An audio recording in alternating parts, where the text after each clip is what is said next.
day po sa inyong lahat mga ka-skilled works. Ayan. So, may pinagawa sa atin ngayong hapon lang. Isang MUX Isuzu. Ayan, SUV to siya guys. Ayan. So, ang problema nito is yung driver side is pag naisagad daw nila yung window dito, yung window, yung salamin ha. Pag naisagad, hindi na daw naakyat. So, unang gumawa, ang sabi, wag na lang daw isasagad ni Rene Juan. Ayos naman. Pero sa nakikita ko, nung chinek ko tong motor niya, kasi ayaw talaga eh. Ang ginawa lang nila, tinali na lang nila ng alambre para hindi na magamit, no? So, niremedyoan nila ng alambre yung salamin para lagi na lang siya nakasara. So, syempre, ang pangit naman nun. Dahil kung in case na gagamitin mo yung window, dahil itong window na to is gamitin kapag driver side, no? So, ang ginawa ko guys ay simple lang. Kapag ganito may ka-encounter kayo, kasi ang motor niya nito ay automatic power window siya. Hindi siya cable type.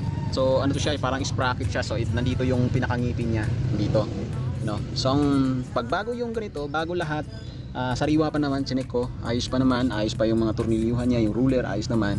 So sa alignment, okay naman sa alignment. Ang pinakaugat nito guys, ito lang, napakasimple. Tandaan nyo lagi, itong run channel na to, tawag ito is run channel. Ayan, kapag yan ay napabayaan nyo yan, kahit langis lang, lagyan nyo siya ng langis ito para dumulas. Kasi ito, pag maraming alikabok, maraming dumi, nag-i-stack up po yan. Okay, so same din yan dito sa kabila. Ayan, nag-i-stack up po yan. So pag nag-i-stack up yan, ulan init, nag-i-stack up yung dumi dito, yung mga alikabok, halo-halo.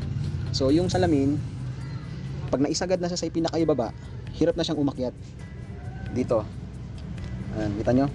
Ayan, pag naisagad na yan siya dyan, hirap na yan siya umakyat. So kanina hindi ko lang ito naipakita sa inyo kasi ginawa ko muna, no?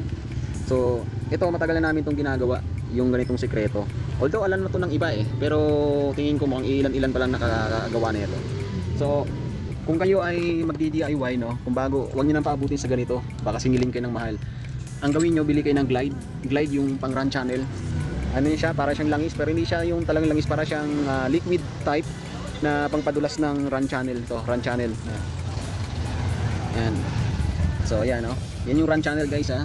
Ayan, mga ka-skilled works. Ayan, sa mga nanonood dito sa ating YouTube channel, yan, tandaan niyo po yan. So on natin susi, open natin. So nakasagad na yan siya ha. Angat natin. Okay, oh, swabe. Baba natin ulit. Sagad na sagad yan. Oh, sagad na yan. Angat natin. Pansinin niyo yung salamin. Okay, oh, swabe na siya. So yan lang po yung sakit niyan guys. Yan lang po yung sakit niyan. Kasi kung sa iba kayo magpapagawa nito bago yung motor, sasabihin palit na yung motor nyo. Palitan nyo na yung motor nyo kasi stack up. So ganun yung gagawin sa inyo guys. Okay, so yun lang, share ko lang sa inyo. Sana i-share nyo yung video na to para marami tayong matutunan, marami tayong matulungan na mga nabubudol ng ibang mga technician. Okay, so paalala, kung wala kayong glide na pangpadulas, langis pwede na. Yun, langis po. Yan, langis yan. So maraming salamat. Ako nga pala si Erdio Vlog. Paki-subscribe naman ako guys. Pa-share na rin yung video natin para marami tayong matulungan. Alright? Thank you. Ayos.